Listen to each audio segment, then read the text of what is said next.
அன்பிலார் எல்லாம் தமக்குரியர் அன்புடையார் என்பும் உரியர் பிறர்க்கு தெய்வத்தானாகாதெனினும் முயற்சி தன்மை வருத்த கூலி தரும்.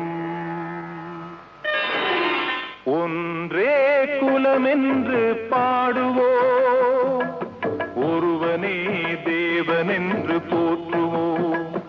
அன்னை இதயமாக அன்பு வடிவமாக வந்து வழிகாட்ட வேண்டும் என்று வணங்குவோம்.